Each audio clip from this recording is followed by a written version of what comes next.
Sekarang Mekah kita tinggalin dulu, perjalanan Ibrahim alaihissalam kita tinggalin dulu. Kita sekarang lihat sebuah kejadian yang berhubungan dengan itu. Kejadiannya adalah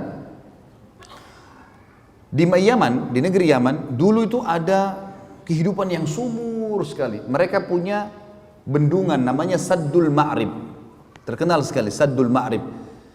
Maka mereka dulu saking suburnya ada bendungan yang Allah kasih mereka ilmu untuk itu. Di sisi kanan dan kirinya itu penuh dengan segala jenis tumbuh-tumbuhan, sayur-sayuran dan segala jenis buah-buahan. Sampai mereka tuh termasuk negara yang orang kalau mau coba segala macam buah-buahan atau sayur pasti ke Yaman zaman itu.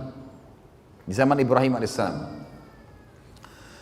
Berjalan waktu mereka kufur kepada Allah, tidak bersyukur, maka Allah hancurkan bendungan mereka. Saddul Ma'ribnya hancur. Pada saat Saddul Ma'rib hancur teman-teman sekalian, yang terjadi adalah semua kebun-kebun mereka yang buah-buahan dan sayuran berubah. Diubah oleh Allah menjadi pohon-pohon sidir, pohon-pohon sidir ya, bidara yang tidak ada buahnya dan durinya banyak, serta pohon-pohon cemara. Jadi nggak berfungsi lagi. Akhirnya apa yang terjadi? Mereka keluar, suku-suku Arab pertama kali keluar waktu itu dari negeri Yaman. Belum pernah keluar. Tidak ada suku Arab di dunia dulu kecuali di situ. Dan perlu saya kasih bawahi tadi, Ibrahim alaihissalam bukan dari turunan Arab, dari suku Babilonia, gitu kan? Hajar dari suku Kipti di Mesir. Nanti akan kita jelaskan teman-teman, akan ada awal mula keluar istilah Arab asli dan Arab musta'ribah. Ini secara histori tentunya, ya. Ada Arab yang asli, ada Arab yang terarabkan. Semua orang yang menikah dengan turunan Arab atau orang yang menggunakan bahasa Arab maka dikatakan orang Arab. Contoh misal, Irak itu tadi saya bilang asli Babilonia.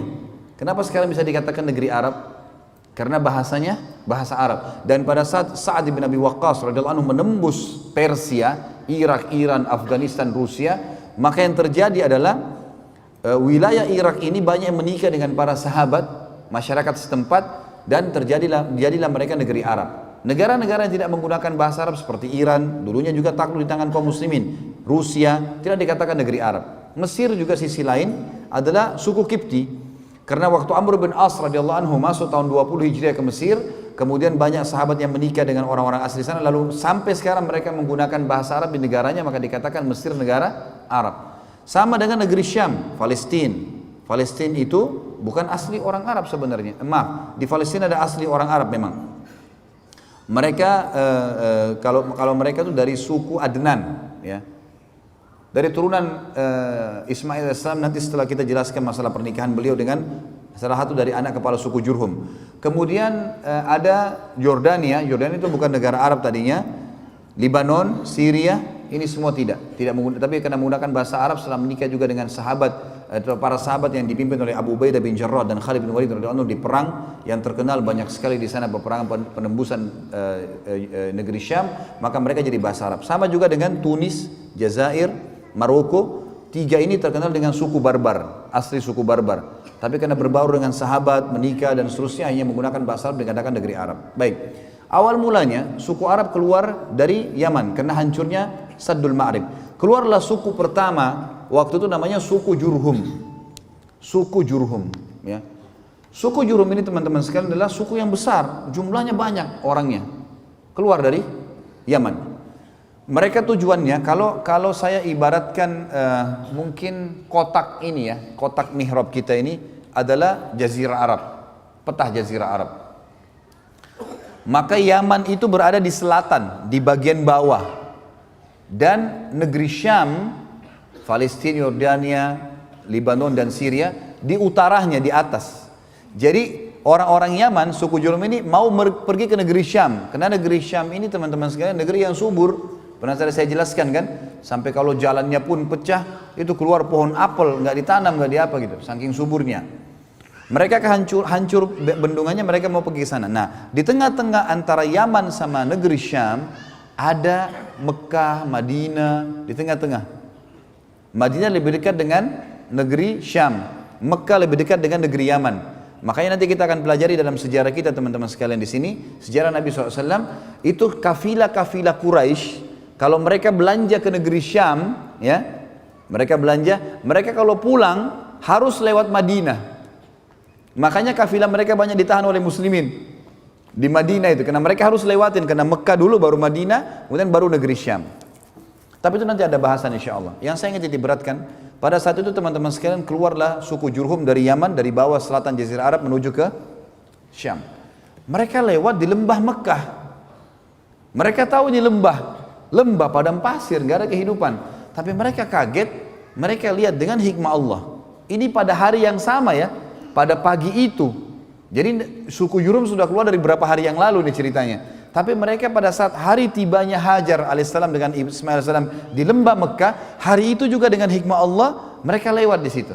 Dan mereka lihat di lembah itu kok ada burung yang berputar. Biasanya di padang pasir itu kita tahunya ada kehidupan, ada air. Kalau ada burung yang berputar-putar, gitu kan? Itu menandakan di bawahnya ada air.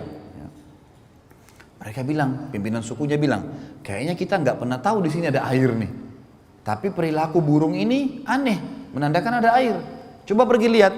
Datanglah akhirnya, beberapa orang suku ini datang ke sana, mereka temukan Hajar dan Ismail alaihissalam. Hajar lagi duduk dekat mata air yang terus keluar, gitu kan? Sementara Ismail di sebelahnya.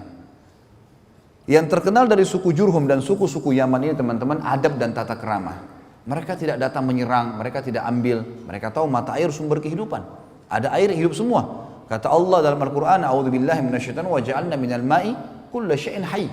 Kami jadikan dari air semuanya hidup, gitu ya. Kalau ada air semua hidup. Kita bisa hidup tanpa makan, tapi kita nggak bisa hidup tanpa air. Nggak mungkin. Air ini harus ada.